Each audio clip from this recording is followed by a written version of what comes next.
Então, irmãos, nessa segunda parte da nossa aula, nós terminamos a aula anterior refletindo esse texto de Agostinho, das Confissões, né? Agostinho, ele, ele teve uma vida pregressa muito interessante, né? Porque Agostinho foi um homem extremamente inteligente, né? E Agostinho ele nasce numa uma condição muito parecida com a de Timóteo.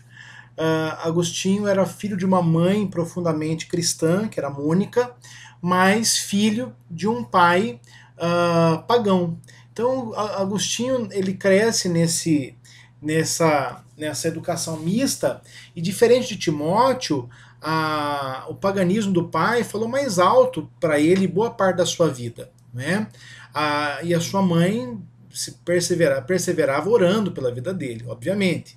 A conversão dele se dá quando houve, né, Ambrósio, bispo de Milão, pregando, né, e através da pregação daquele homem, em primeiro momento, ele é convencido pela retórica, porque ele era professor de retórica na Itália. Ele sai do norte da África e vai lecionar retórica, né, que é a arte de falar bem, em Roma. E ele ouve aquele homem falar, aquilo lhe agrada, ele se sente muito impactado pelas palavras daquele homem, e depois ele começa a se aprofundar na vida cristã, e a conversão final se dá com a leitura da carta aos Romanos, né? Quando ele vai dizer, não é, que ali na janela de Ostia, né, na Itália, quando ele vai entender, né, a realidade da sua vida com Deus. E nessa vida cristã, o Espírito Santo começa a lhe convencer dos seus pecados, e é interessante que, apesar de ter cometido falhas muito mais graves, primeiramente ele é tomado pelo problema de roubar peras quando era criança, né? E olha que interessante, também eu quis roubar, e roubei, não forçado pela necessidade, ou seja, ele não era um jovem pobre que precisava roubar para comer. Muito pelo contrário, ele vinha de uma família abastada. Mas por penúria, fastio. Penúria, né? É fome. Ele tinha fome do quê? De justiça, né? E fastio, né? Estava farto da abundância da maldade. Roubei o que tinha em abundância e muito melhor, né? Ou seja, ele repara que no coração dele havia esse ímpeto de pegar as peras do vizinho, mas ele tinha peras em casa, até melhores que a do vizinho, né? Nem me atraía ao furto o gozo de seu resultado, mas o que atraía-me, o furto em si, o pecado. Olha que interessante. Ele observa o seguinte: ele roubou as peras do vizinho, não porque elas fossem melhores do que as que ele tinha em casa, não porque ele passava fome, mas porque ele lhe carecia o senso, né, da justiça que só a palavra pode dar, só a graça de Deus pode dar. E ele vai dizer o seguinte: o que atraía nele não era exatamente a pera, mas era o próprio sentido de roubar alguma coisa, né? Eu me lembro quando era criança e eu estava no mercado, nem sei se existe mais esse mercado lá em Campinas, né? E chamava Mercado Mário. E eu me lembro que havia um carretel de linha fora do plástico. Havia sido violado por alguém. E eu, no ímpeto, coloquei esse carretel de linha em casa, no meu bolso, e fui para casa. E aí, chegando em casa, mostrei para os meus pais, né? E os meus pais ficaram bravos comigo, me deram um castigo, tudo, e me fizeram fazer algo que eu já fiz com as minhas filhas, que é levar ao mercado e devolver, né? Eu precisava de carretel de linha? Não. Aquele carretel serviria se eu quisesse soltar pipa. Eu nunca gostei de soltar pipa. Não solto pipa nem com as minhas filhas, né? O que me atraiu naquele carretel de linha? A mesma coisa que Agostinho está dizendo, né? Eu não precisava daquilo. Se eu quisesse, meus pais teriam condições de me dar, até melhor do que aquele, mas me atraiu o furto em si, o pecado naquele momento. Mas graças a Deus, Deus colocou pais responsáveis sobre a minha vida, e eu fui assistido pela graça de Deus. Então eu não tornei um assaltante. Mas há muitas pessoas que entram, né, para a vida do crime, seduzidos pelo pecado, seduzidos pelas coisas que o pecado pode dar, não é? Que são mentirosas, são terríveis. Então, continuando aqui, o pecado, né, ele tem dois lados, né? O problema do pecado ele tem dois lados. Qual é o primeiro lado do pecado? É um problema interno. E esse problema interno é o coração. Nosso coração é mau. Jeremias diz que o coração do homem é corrupto e enganoso, certo? Aquele que não está em Cristo é repulsivo a Deus. Meus irmãos, no dia do juízo, quem não estiver em Jesus Cristo será condenado.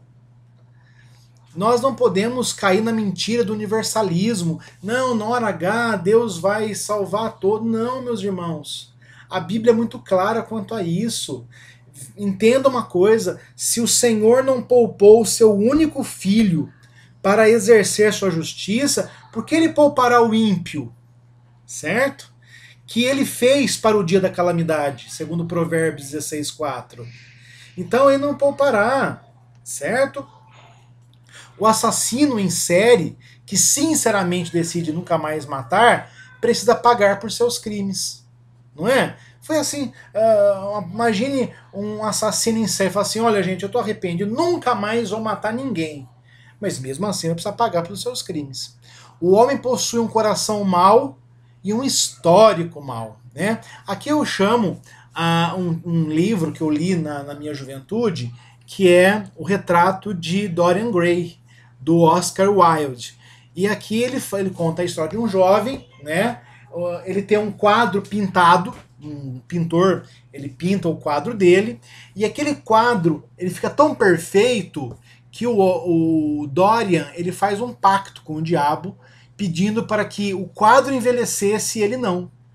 E a história conta isso, que ele começa intoxicado pela beleza dele, ele começa a ter uma vida extremamente maléfica, extremamente voltada a crimes, a paixões, a mentiras, a roubos, né?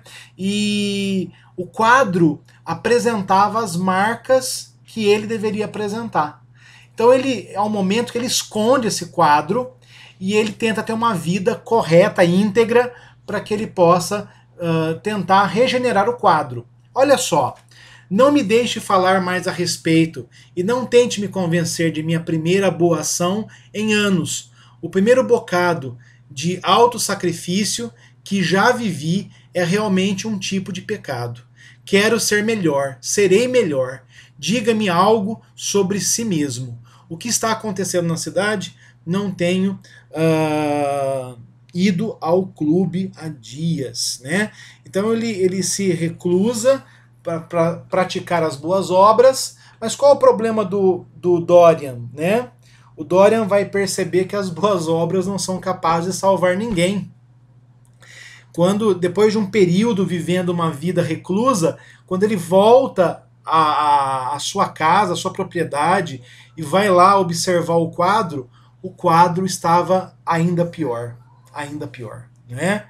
Porque as nossas melhores obras estão marcadas pelo pecado. Então, além do nosso coração ser mau, nós temos um histórico mau, né?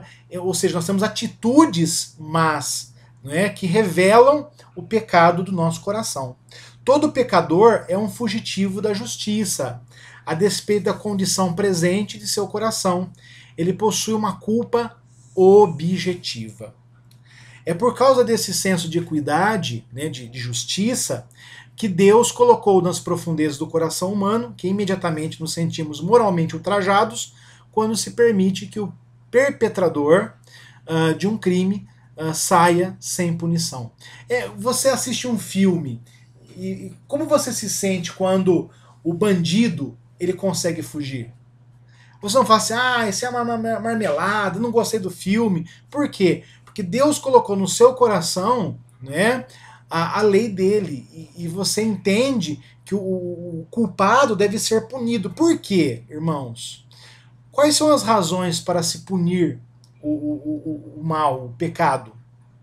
Primeiro, a satisfação da justiça, né? Ou seja, crimes merecem ser punidos e devem ser punidos. Segundo, para o bem da sociedade.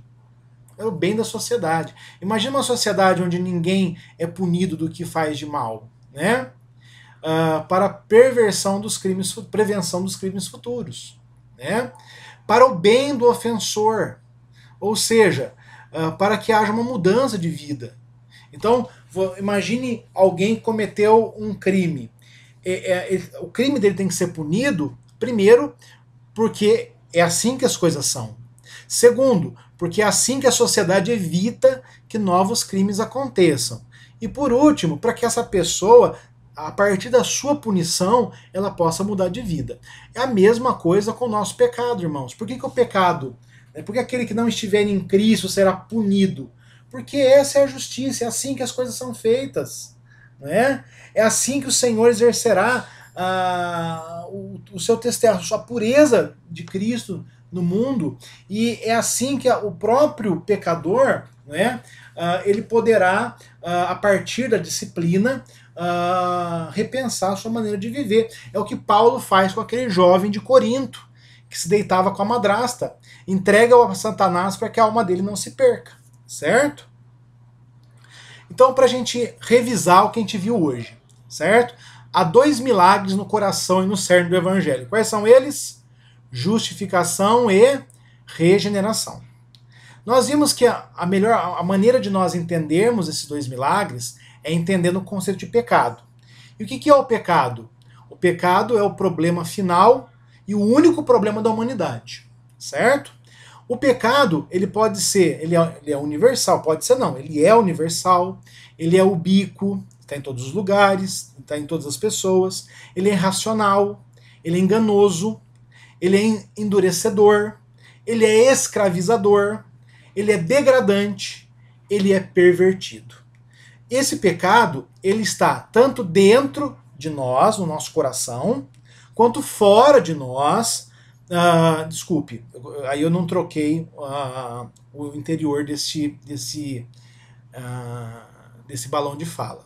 Então ele está dentro de nós, nosso coração, ele está fora de nós, em nosso histórico, naquilo que a gente pratica, ok? Essa foi a aula de hoje, gostaria de orar pela sua vida. Eterno Deus e amado Pai, obrigado, Senhor, por cada pessoa que esteve assistindo essa aula, compartilhando essa aula. Senhor, nos dá a convicção, através do Teu Santo Espírito, da realidade do pecado. E nos ajuda, Senhor, pela Tua graça e a Tua misericórdia, a fugirmos dessa realidade através de Jesus Cristo. E é no nome de Jesus que nós pedimos tudo isso, hoje e por todo sempre. Amém. Deus abençoe a todos.